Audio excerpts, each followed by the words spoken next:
ನಾಳೆ ದೇಶದಾದ್ಯಂತ ಪ್ರತಿಭಟನೆಗೆ ಸಿಜೆಪಿ ಕರೆ ಕೊಟ್ಟಿದೆ.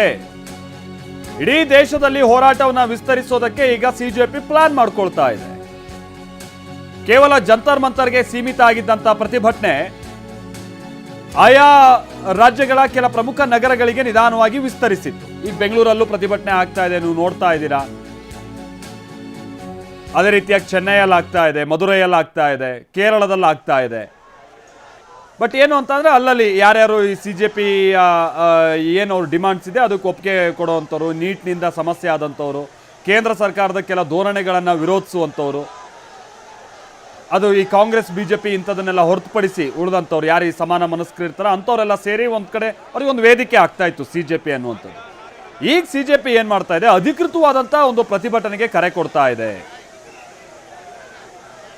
ಪ್ರತಿಭಟನೆ ಹೇಗಿರಬೇಕು, ರೂಪುರೇಷ ಮತ್ತೊಂದು ಗೊತ್ತಿಲ್ಲ. ಇದೇನೇನು ಈಗ ಅವ್ರ ಕಡೆಯಿಂದ ಆ ಮಾಹಿತಿ ಸಿಗುತ್ತೆ ಅನ್ನುವಂಥ ನಿರೀಕ್ಷೆಯಲ್ಲಿ ನಾವು ಕೂಡ ಇದ್ದೀವಿ.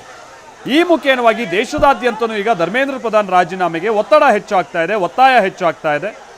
ಕೇಂದ್ರ ಸರ್ಕಾರ ಈಗ ಸ್ವಲ್ಪ ಮೆತ್ತಗಾದಂಥ ರೀತಿಯಾಗಿ ಕಂಡು ಬರ್ತಾ ಇದೆ. ಮುಂಚೆ ಇದ್ದಂಥ ನಾನು ಏನು ಮಾಡಿದ್ರು ನಡೆದ್ಬಿಡುತ್ತೆ ಅನ್ನುವಂಥ ರೀತಿಯಾಗಿ ಉತ್ತರ ಕೊಡದೇ ಇರುವಂಥ ಮನೋಭಾವನೆ ಇತ್ತಲ್ಲ, ಬಹುಶಃ ಅದಕ್ಕೆ ಸ್ವಲ್ಪ ತೆಗೆದಂಗೆ ಕಂಡು ಬರ್ತಾ ಇದೆ. ಯಾಕಂದರೆ ಜಿತೇಂದ್ರ ಸಿಂಗ್ ಆಗಿರಬಹುದು, JP ನಡ್ಡಾ ಮೇಲಿನ ಮೇಲೆ ಈಗ ವಿದ್ಯಾರ್ಥಿಗಳನ್ನು ಕರೆಯೋದು, ಮಾತುಕತೆಗೆ ಬನ್ನಿ ಅನ್ನೋದು.